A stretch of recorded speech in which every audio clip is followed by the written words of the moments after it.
Shalom Pak Bambang, saya mau izin bertanya. Benarkah Yesus hanya seorang nabi? Mohon pencerahannya. Nabi itu menurut agama apa dulu? Pertanyaannya gitu. Kalau nabi menurut agama Islam misalnya ya, seorang yang menerima wahyu Tuhan tidak wajib menyampaikannya kepada umat.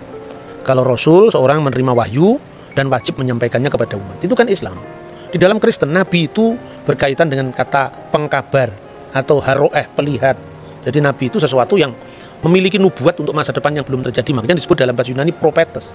Jadi dalam iman Yahudi dan iman Kristen definisinya beda. Nah, makanya Yesus itu hanya nabi. Kenapa disebut Tuhan? Pertanyaan harus diurai dulu makna nabi itu apa, ya toh? Tidak boleh kita kemudian memaksakan definisi kita kepada orang lain. Nah, ketika saudara muslim mengatakan bahwa Isa itu Rasulullah, Musa itu Rasulullah, tiba-tiba lihat Paulus Rasul, ini Rasul palsu ini. Istilahnya sama tapi pemaknaannya beda. Dalam ajaran Yahudi dan Kristen itu Musa tidak pernah disebut Rasul, tetapi Nabi. Gitu. Abraham disebut Nabi, tetapi tidak pernah disebut Rasul. Rasul itu bahasa Ibrani saliyah, bahasa Aramnya salih, artinya utusan, kongregasi. Dan Yesus disebut Rasul juga dalam Ibrani pasal 3 ayat 1, tapi maknanya Rasul di situ adalah utusan Tuhan dalam sakramen penebusan dosa. Seperti imam besar dulu adalah utusan Tuhan yang mewakili 12 suku Israel. Diasisteni oleh 70 tua-tua kan itu kan. Maka pola ini proses diteruskan oleh perjanjian baru. Yesus adalah imam besar perjanjian baru, makanya dia disebut Rasul, mewakili 12 suku, sekarang dirohanikan. 12 suku itu sekarang adalah gereja, ya, 70 murid, tapi bilangannya tetap sama, ada imam besar, ada 12 murid, ada 70 murid. Itu kan gambaran Yudaisme tentang imam besar yang menjadi utusan mewakili 12 suku, biasanya imam Lewi kan. Kemudian ada 70 tua-tua, ya, itu yang tercatat di sana. Itu jadi Yesus itu nabi juga. Tapi nabi dalam makna yang berbeda dengan nabi Islam gitu loh. Dan nabi tidak dipertentangkan dengan ketuhanannya. Karena jabatan imam besar itu ada jabatan Mesias atau sang Mesias itu imam, nabi, raja. Ini. Jadi Mesias itu raja, Mesias itu nabi, Mesias itu imam, itu dalam iman kita. Kalau soal Tuhan, kita kalau menyanyi di gereja-gereja karismatik, gereja-gereja Pentakosta itu kan Yesus Tuhan dan Allah kami itu kan. Jadi dalam hal ini Yesus adalah God sekaligus Lord. Saksi Yehova percaya Yesus itu Lord, Tuhan, tapi nggak percaya Yesus itu God. Karena apa? Dia masih rancu dalam memahami Yohanes pasal 1 ayat 1. Jadi Yesus disebut Allah itu bukan kemanusiaannya itu adalah Allah, tidak, tapi praeksistensi. Sebelum firman menjadi daging, firman itu sudah ada dan firman itu adalah Allah.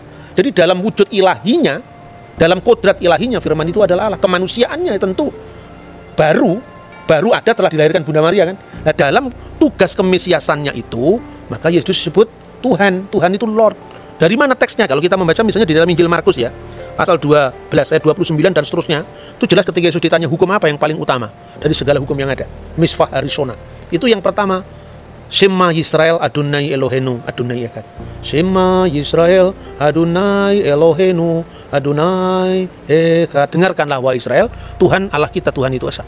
Itu yang menunjuk kepada Godhead, keilahian, divine of Jesus Christ.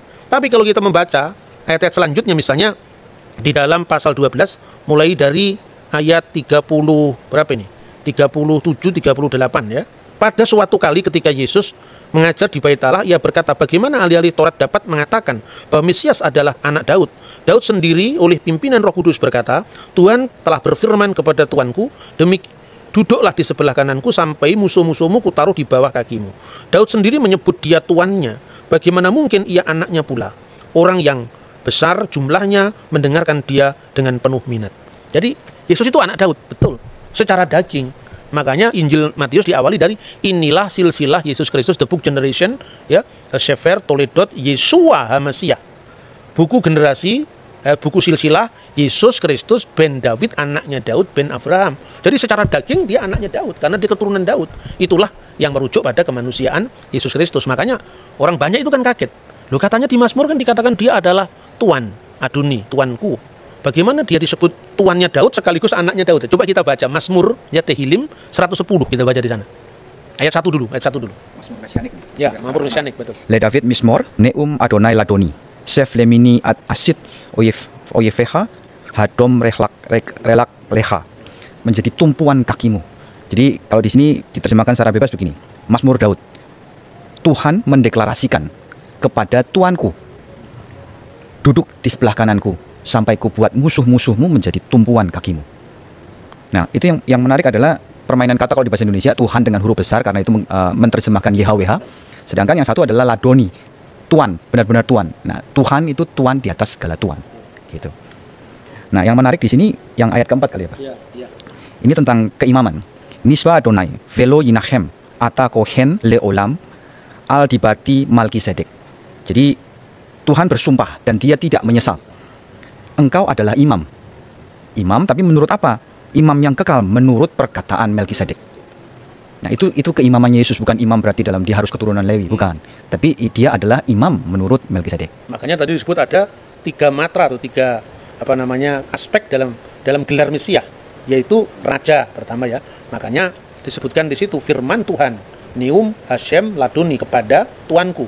Nah, dalam bahasa Indonesia tadi betul dikatakan Mas Edward bahwa kalau Anda membaca bukunya Muhammad Yamin, Kamus Melayu abad 18-19, itu Tuan segala Tuan, itu Tuhan. Jadi huruf H di sini menekankan ketuanan di atas ketuanan.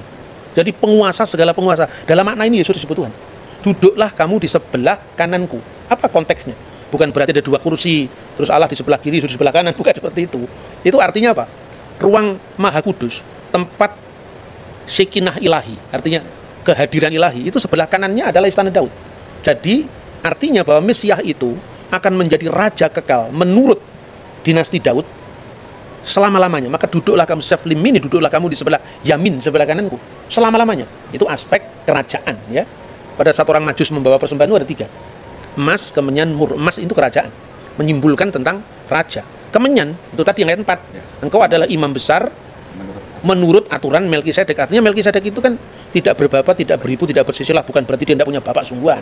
Ini ungkapan dalam bahasa kitab suci dan sesuai dengan apa yang lazim saat itu. Kalau di sidang pengadilan, ibunya diketahui, tapi bapaknya sudah mati, tidak diketahui. Ibunya bernama Miriam, bapaknya tidak diketahui, tidak berbapak. Ya, apater. Bukan artinya dia lahir dari batu, bukan seperti itu. Itu konteksnya ungkapan-ungkapan seperti ini kalau orang awam kan sulit ya. Makanya kalau tidak paham membaca Alkitab dalam bahasa bahasa terjemahan letterlock, seperti yang misalnya terjemahan baru, silakan membaca Alkitab bahasa Indonesia masa kini, yaitu namanya terjemahan dynamic equivalent translation. Jadi diterjemahkan sesuai dengan maknanya, bukan bentuk bahasanya. Itu menarik. Jadi yang pertama raja, yang kedua imam, lambangnya adalah kemenyan, dan mur itu lambang penderitaan. Sekaligus juga bahan wangi-wangian kan mur itu. Jadi maka ketika Yesus itu diminyaki dengan minyak wangi dan mur, itu melambangkan via dulurusannya. Maka imam, nabi, raja. Nabi ini merujuk pada figur hamba Tuhan yang menderita yang dinubuatkan di dalam Yesaya pasal 53, Mazmur pasal 20 ayat 17. Jadi artinya kita tidak boleh menilai agama orang itu dari sudut pandang kita, tidak akan pernah bisa ketemu. Ini kan musimnya debat sekarang ya. Kalau musim durian itu lebih enak. Habis makan durian, makan manggis. Kalau musim debat begini, orang menang-menangan, tidak tahu metodenya bagaimana berbicara tentang agama lain ya. Kalau nanti nggak cocok terus merasa kalah, pembunuhan karakter, nyerang pribadi, itu bukan Indonesia itu. Indonesia tidak seperti itu.